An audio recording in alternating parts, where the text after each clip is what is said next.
I wrote in the message that I sent out to everyone right after the election. I was then, and still am, heartbroken at the direction our nation has taken. These are scary times for many. I encourage those of you who have a desire to go to our UUA website and sign the Declaration of Conscience. To quote a line in that declaration, "As people of conscience, we declare our commitment to translate our values into action as we stand on the side of love with the most vulnerable among us." So UUA.org, on the front page right there, you can click on and sign the declaration and read the entire declaration. We are a nonprofit organization, and because of that, I cannot use this platform for lobbying or political campaign activity, but I can speak to the advocacy of civil rights and liberties, Amen. Justice and peace. Yes. I stand here with you on the side of love to support the inherent worth and dignity of every person, regardless of their skin color, their gender, whom they love, how they choose to worship or not worship, or their social or educational status. Yes.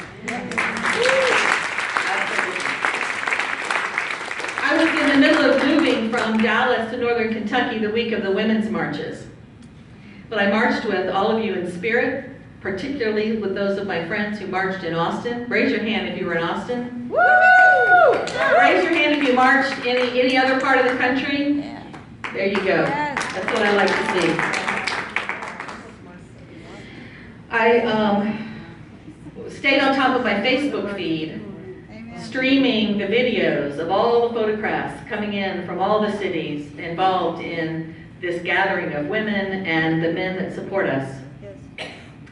And as a woman, I was so very proud to see my sisters rise up in love for humanity. Our theme for this year's conference, Hearts and Hands Joining for Justice, we answered your call for focus on what we can do with the work of our hearts, our spirit, and our hands. Who knew the theme would be so appropriate? This day we long for justice and sing of freedom. To quote Maya Angelou in her poem, "The caged bird sings with a fearful trill of things unknown but longed for still. And his tune is heard on the distant hill, for the caged bird sings of freedom." Take heart that there are millions of people who work toward making our planet a better place. Take to heart that our millennials view each other very differently than the silent generation or the baby boomers that are fearful. I remember when my stepsons visited me when I lived in Chicago during a very vocal pride service or parade going on, and they saw signs all over the place and they couldn't understand what the big deal was with gay people. I mean, they didn't understand why the conflict. And I have to be honest, I drew a lot of comfort in that experience. The majority of our younger generation, the millennials, view humanity in totality, not compartmentally.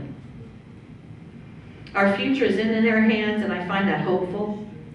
They have the social restrictions that were so prevalent 75 years ago. This craziness that we are going through right now is the last gasp. Amen. A century ago, we could not sit here together as we are today with respect, with the opportunity we have, with the freedoms we have today. We are not caged. We have our voices that once were silenced, but silenced no more. And I stand with Senator Elizabeth Warren to continue the use of those voices. Many of you have worked your lifetimes for that right. Yes. Amen. Yes. I believe our home is being invaded by a thought process that embraces fascist principles, and it has resulted in it becoming socially acceptable to be intentionally ignorant. Once again, women and their rights to be equal citizens are being threatened right alongside those that are marginalized due to color, gender, socioeconomic status, and religion.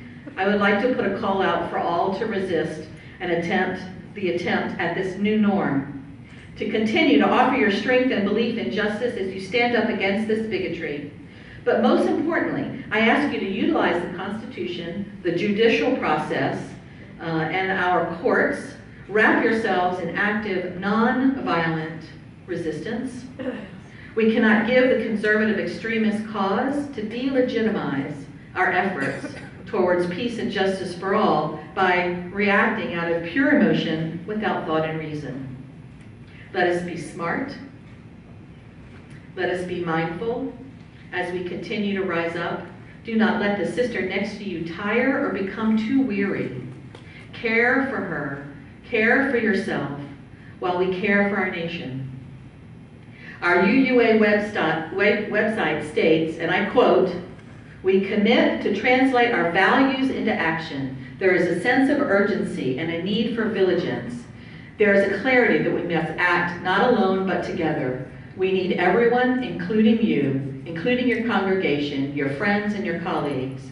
We will be vigilant of administration actions, policies, and verbal assaults that undermine the principles of our declaration or disparage, threaten, or attack innocent people.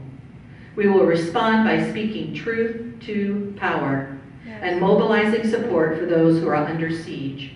To be successful, your support and that of your fellow congregants will be critical," end quote.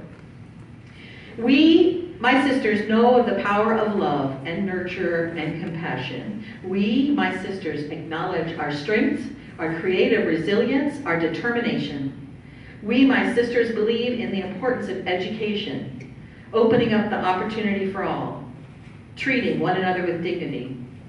We, my sisters, understand about going within, tapping the peaceful spirit, embracing mindfulness, while standing strong against all who thwart us. I do believe in the power of women, and that we can and we will make our nation a safe harbor, a welcoming community, and a peaceful sanctuary again. There is work before us, a work towards justice and equality, a work towards acceptance and understanding, a work toward caring for our planet, healing the waters, the land, and the sky, a work toward protecting wildlife while protecting children and protecting the women and men who remain oppressed. I do believe this work before us will be embraced and results achieved, because I do believe in the power of women, and I know you do as well. I'm honored to be among your numbers. May you leave this weekend today energized, filled, and a little less weary than you arrived. Thank you.